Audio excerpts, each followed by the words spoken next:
केशव नगर राज्य के चंदन नगर नाम के छोटे से गांव में अर्जुन नाम का एक किसान रहता था।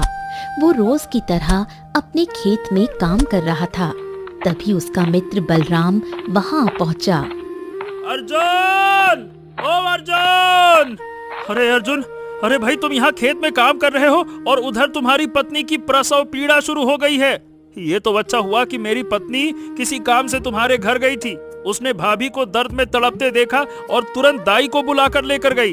अरे चलो भाई, तुम्हारा घर पे रहना जरूरी है, चलो भाग कर चलो। अरे देखना बलराम, मेरा पुत्र ही होगा, पुत्र। अरे अर्जुन, पुत्र हो या पुत्री क्या फर्क पड़ता है, तुम चलो बस। ओ बलराम, फर्क है, छोरा छोरी में फर्क है और हमें चाहिए पुत्र, समझे? चलो। इतना कहकर अर्जुन घर की ओर दौड़ पड़ा। कुछ देर बाद अर्जुन घर के दरवाजे पर पहुंचा। तभी बलराम की पत्नी बिंदिया 2 नवजात कन्याओं को गोद में लेकर बाहर आई।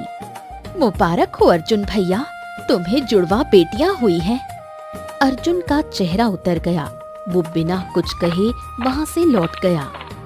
थोड़ी देर बाद जब वो घर में आया तो उसकी पत्नी आरती अपनी दोनों बेटियों को दूध पिला रही थी।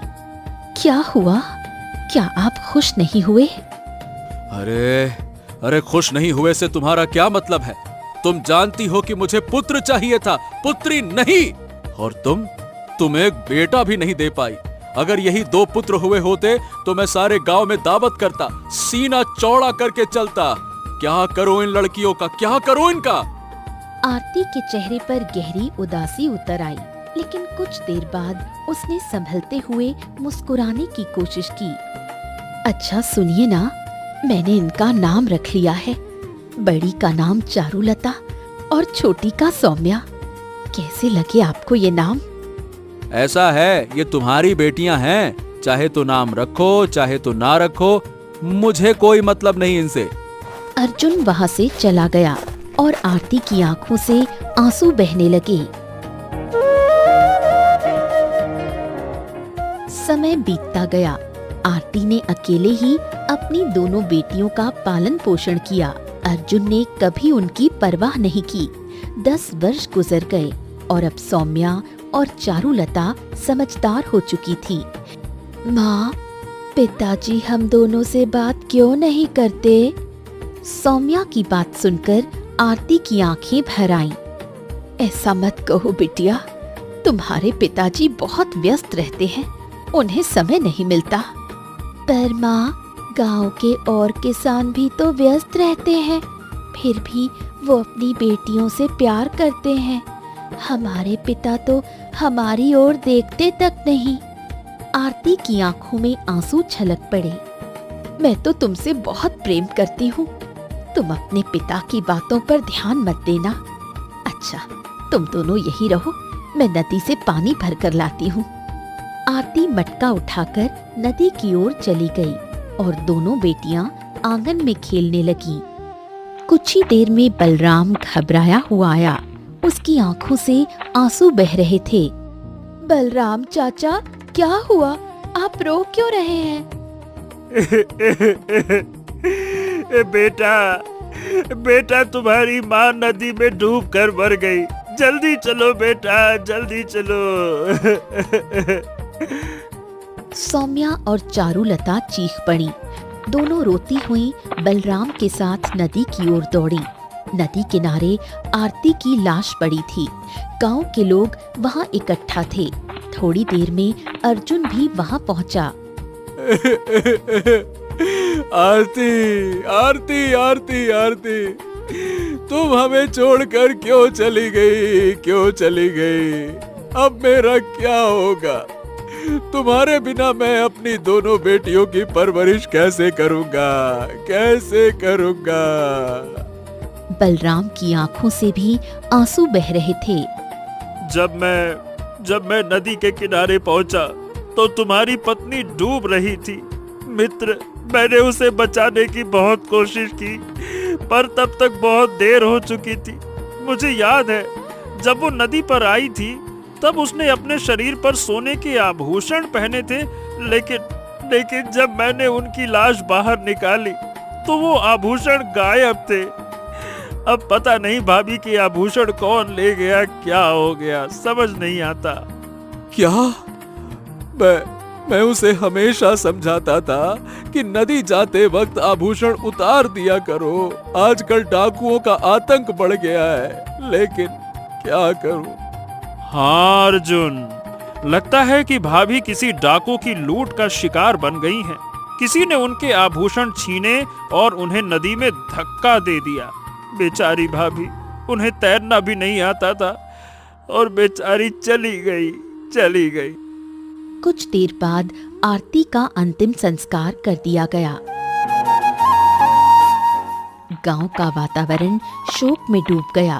सौम्या और चारुलता घर के कोने में बैठकर फूट फूट कर रोने लगी। कुछ दिन ऐसे ही बीत गए। सौम्या और चारुलता ने धीरे धीरे घर का कामकाज संभालना सीख लिया था। वो अब घर के छोटे मोटे काम अपने आप कर लेती थी और जवान हो रही थी। एक दिन वो घर के काम में लगी हुई थी कि अर्जुन एक दूसरी स्त्री को जो शादी का जोड़ा पहने थी घर पर लाकर खड़ा कर दिया। दोनों लड़कियां चौंक उठी। पिताजी, ये कौन है? ये आज से तुम्हारी दूसरी माँ है। मैंने इससे विवाह कर लिया है।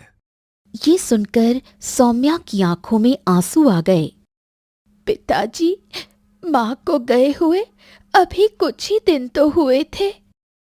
मैं ये विवाह नहीं करना चाहता था, पर गांव के लोग जिद कर रहे थे। मैं खेत में काम करने के लिए निकल जाता और तुम दोनों दिन भर अकेली रहती। अब जब तुम्हारी माँ नहीं रही तो मैंने तुम्हारी वजह से राधा से शादी की है ताकि वो तुम्हारी देखभाल कर सके। इतना कहकर अर्जुन वहां से चला गया। शुरू में राधा का व्यवहार सौम्या और चारुलता के प्रति ठीक ठाक था, पर कुछ समय के बाद धीरे धीरे उसका स्वभाव बदलने लगा। एक सुबह जब सौम्या सो रही थी, राधा गुस्से में आकर उसे उठाकर बोली, जल्दी उठ, घर पर पानी खत्म हो गया है, नदी से पानी भर कर ला। सौम्या उठकर नदी से पानी भरने चली गई। राधा दूसरी ओर चलकर चारुलता को उठाने आई और बोली, तू भी उठ, घर का झाड़ू पोछा कर, बर्तन धोने हैं। तुम दोनों के पास सोने के अलावा और कोई काम नहीं है, जल्दी काम पर लग जाओ। राधा वहां से चली गई। सौम्या और चारुलता माँ आरती को याद करके काम करने लगी। समय के साथ राधा का व्यवहार और क्रूर होता गया। काम का बोझ बढ़ता गया। एक दिन सौम्या अपनी बहन चारुलता से बोली, हमारी सौतेली माँ का व्यवहार तो हमारे प्रति बहुत ही क्रूर होता जा रहा है। हाँ, मैं भी देख रही हूँ, वो हमें एक पल भी आराम नहीं करने देती। हमें पिताजी को ये बात बतानी चाहिए। शाम को जब अर्जुन काम से लौटा, चारुलता रोते हुए अपने पिता के पास चली गई। पिताजी, हमारी सौतेली माँ हमें हमेशा काम पर लगाती है। वो हमें एक पल भी बैठने नहीं देती। हमारा शरीर शाम तक थककर चूर हो जाता है। कभी कभी तो सौतेली माँ हमें खाना भी नहीं देती। ये सुनकर अर्जुन भड़क उठा। नालायक लड़कियों, ये क्या सौतेली माँ लगा रखा है? अरे वो तुम्हें झेल रही है, यही उसके लिए बहुत बड़ी बात है, जैसे मैं तुम्हें झेल रहा हूं। पता नहीं तुम दोनों पैदा ही क्यों हुई। सौम्या और चारुलता पिताजी की तरफ अविश्वास से देखने लगी। जब तुम दोनों पैदा हुई थी ना, तो मैं बिल्कुल खुश नहीं था। मैंने गांव में कोई मिठाई नहीं बंटवाई थी, कोई ढोल नहीं पिटवाया था। मैं चाहता था कि मेरी बीवी आरती, तुम्हारी माँ, किसी पुत्र को जन्म दे, पर उसने दी तो एक नहीं दो बेटियां। तुम्हें समय पर खाना मिल रहा है, तुम्हारे लिए यही बहुत है, समझी? अब देख क्या रही हो? दफा हो जाओ मेरी आंखों के सामने से, जाओ यहां से, जाओ। दोनों रोते हुए कमरे में चली गईं और माँ की याद में बस रोती रहीं। फिर समय की धारा बहने लगी और 10 वर्ष और बीत गए। चारुलता और सौम्या अब जवान हो चुकी थीं। एक दिन अर्जुन घर लौटा। तुम्हारी दोनों पुत्रियां जवान हो गई हैं। अब तुम्हें उनकी विवाह की तैयारी करनी होगी। क्या तुम्हारे पास इतना धन है कि तुम दोनों का दहेज दे सको? ये बात सुनकर अर्जुन क्रोधित हो गया। मैं फूटी कौड़ी भी उनके विवाह में खर्च नहीं करने वाला। देखो, मेरे पास एक उपाय है। मैं अपने गले का हार गायब कर दूंगी और चोरी का आरोप तुम्हारी दोनों पुत्रियों पर लगा दूंगी। तुम मेरा साथ देना, फिर अपनी दोनों पुत्रियों को धक्का देकर बाहर निकाल देना। इससे तुम्हें इन दोनों से हमेशा के लिए छुटकारा मिल जाएगा। तुम सही कह रही हो। ठीक है। अगले दिन जब सौम्या और चारुलता काम कर रही थीं, राधा वहां पहुंची।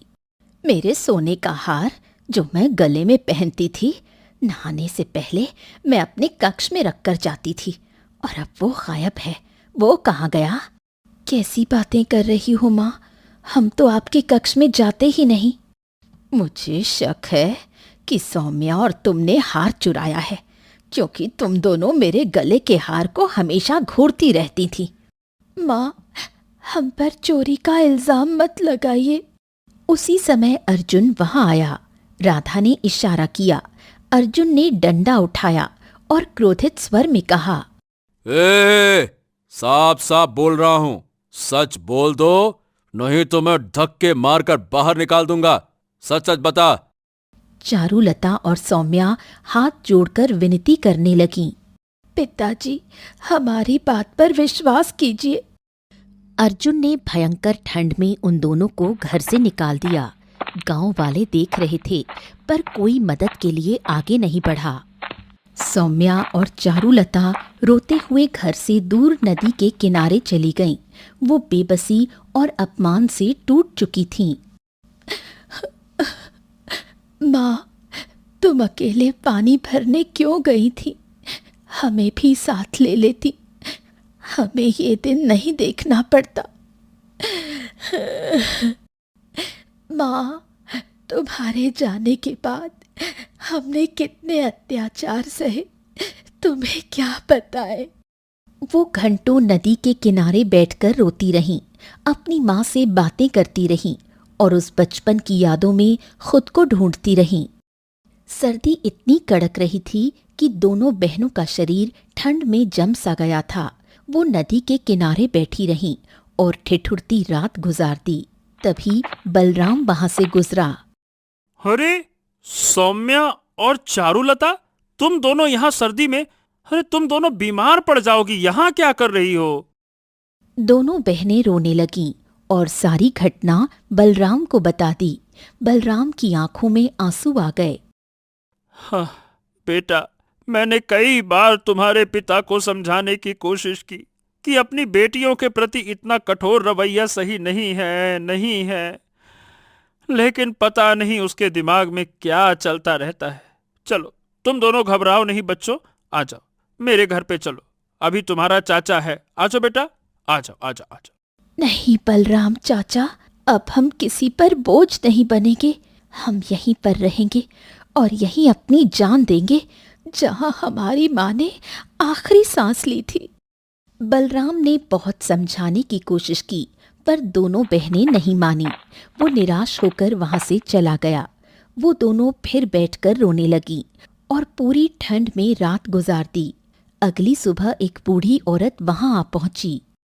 तुम दोनों कौन हो और इतनी ठंड में इस नदी किनारे क्या कर रही हो? हम वही हैं। सौम्या ने रोते हुए सारी घटना बूढ़ी औरत को बता दी। बूढ़ी औरत की आंखों में आंसू आ गए। अच्छा हुआ तुम यहाँ आ गई, रोने से कुछ नहीं होगा। हिम्मत मत हारो, तुम लड़की हो तो क्या हुआ, तुम भी वही कर सकती हो जो मर्द कर सकते हैं।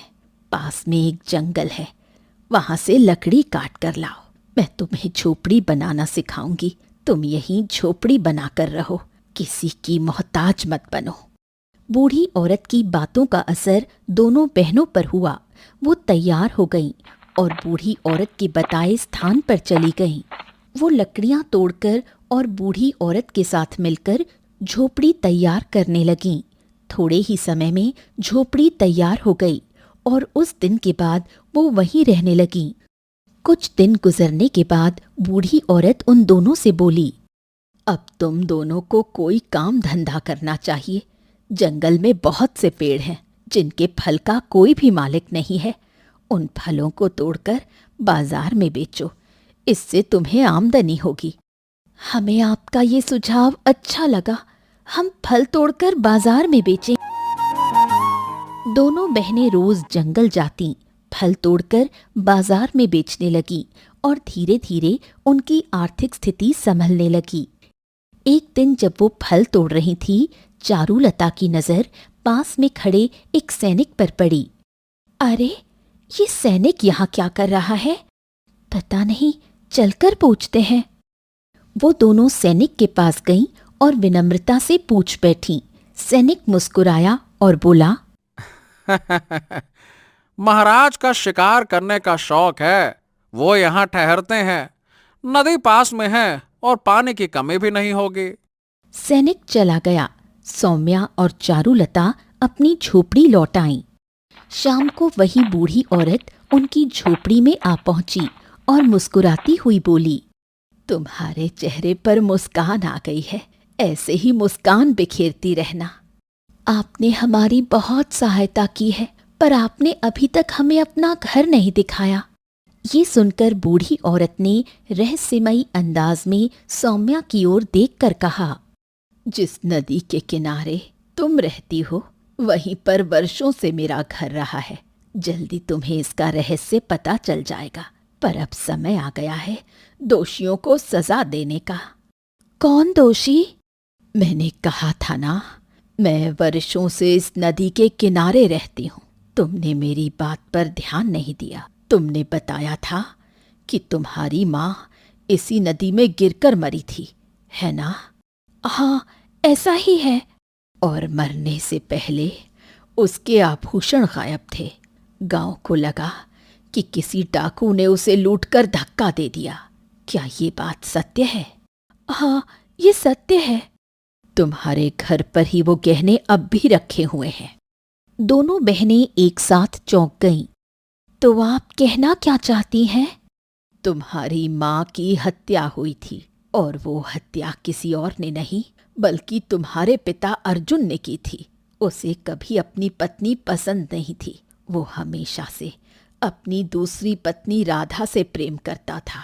अपने माता पिता के दबाव में उसने तुम्हारी माँ आरती से विवाह किया था, पर जब तुम दोनों पैदा हुई, उसकी नफरत और बढ़ गई और एक दिन उसने अपना पाप पूरा कर लिया।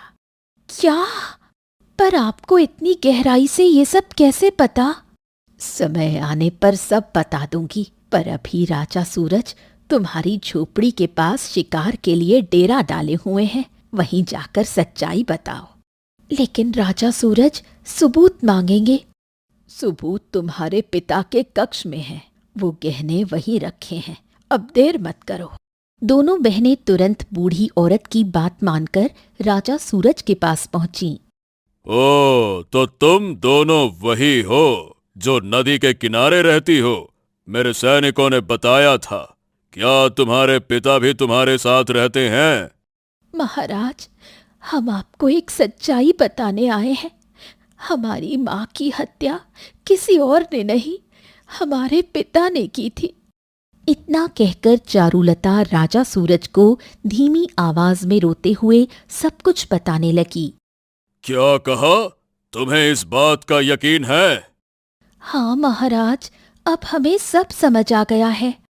हम न्यायप्रिय राजा हैं। यदि तुम्हारे पिता और उसकी दूसरी पत्नी दोषी पाए गए तो उन्हें दंड मिलेगा।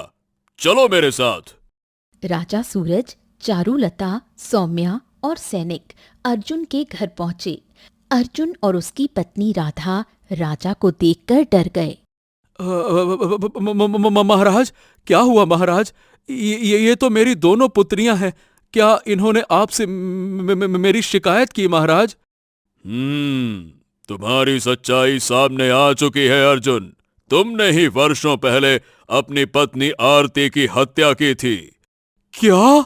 ये आप क्या कह रहे हैं महाराज? ये झूठ है। ये सरासर झूठ है महाराज। सैनिकों, इसके कक्ष की तलाशी लो। जो भी आभूषण मिले उन्हें हमारे सामने लेकर आओ। जाओ। सैनिक अंदर गए और थोड़ी देर बाद सोने के आभूषण लेकर लौटे। ये तो वही हार है जिसकी चोरी का इल्जाम हम दोनों बहनों के ऊपर लगाया गया था। पिताजी ने हमें ठंड में घर से निकाल दिया था उसी इल्जाम के कारण। और ये वही आभूषण है जो माँ ने उस दिन पहने थे जब वो नदी में डूबी थी। अर्जुन का चेहरा पीला पड़ गया। तभी बाहर से बलराम आ पहुंचा। अरे बाप रे बाप, ये तो वही गहने हैं जो आरती भाभी के गले में थे उस दिन जब वो नदी में जा रही थीं। अर्जुन, अब तू सच बोल। तूने अपनी पत्नी की हत्या क्यों की? सच बता। महाराज, ये झूठ है। मैं अपनी पत्नी आरती से प्रेम करता था। ये गहने मुझे नदी के किनारे झाड़ियों में मिले थे। बस मैंने किसी को बताया नहीं। यही मेरी गलती है। केवल आभूषण मिलने से आप मुझे हत्यारा नहीं कह सकते महाराज। राजा सूरज कुछ पल मौन रहा। तभी वही बूढ़ी औरत वहां आ गई। ये झूठ बोल रहा है महाराज, ये बहुत बड़ा पापी है। इतना कहते ही वो रंग बिरंगी रोशनी में घिरी और अगले ही पल आरती में परिवर्तित हो गई। हाँ, कौन हो तुम? मैं आरती हूँ। बरसों पहले जब मैं नदी में पानी भरने गई थी, मेरा पति मेरे पास आया और बोला, सोने के आभूषण दे दो, डाकू घूम रहे हैं। मैंने उस पर भरोसा किया, पर जैसे ही मैंने गहने उतारे उसने मुझे धक्का दे दिया। मैं तैरना नहीं जानती थी, डूबने लगी। तभी बलराम आया, पर तब तक मैं मर चुकी थी। सब लोग स्तब्ध रह गए। मेरी आत्मा वर्षों तक भटकती रही। जब मैंने अपनी दोनों बेटियों को देखा तो रूप बदलकर उनके पास गई, उन्हें हिम्मत दी, सहारा दिया। अब मेरी आत्मा को शांति तभी मिलेगी जब मेरे पति का पाप सबके सामने आएगा। अर्जुन, तूने अपनी पत्नी की हत्या की। अब तू और तेरी पत्नी राधा जीवन भर कारागार में सड़ोगे। सैनिकों, बंदी बनाओ इन्हें। सैनिकों ने अर्जुन और राधा को पकड़ लिया। दोनों गिड़गिड़ाने लगे, पर कोई दया नहीं हुई। अब मेरे मुक्त होने का समय आ गया है। माँ, हमें छोड़कर मत जाओ। लेकिन अगले ही पल रंग बिरंगी रोशनी में आरती गायब हो गई। दोनों बहनें फूट फूट कर रो पड़ी। बेटा सौम्या, अब कहाँ जाओगी? अब हम इस घर में नहीं रहेंगे। हम नदी किनारे अपने इस घर में रहेंगे। वो झोपड़ी माँ के हाथों की बनी है। अब हम उसी नदी किनारे रहेंगे जहाँ माँ की आत्मा को शांति मिली। हाँ, वही हमारा घर है। वो मकान हमारा नहीं, पिता का था, जिसे देखकर हमें हर बार उनका पाप याद आएगा। और इस तरह नदी किनारे की वो झोपड़ी जो कभी दुख की गवाह थी, अब आत्मा की शांति का स्थान बन गई। जहाँ आंसू बहते थे, वहाँ अब विश्वास बहता है। कभी कभी सत्य देर से प्रकट होता है, पर जब होता है तब नदी भी साक्षी बन जाती है।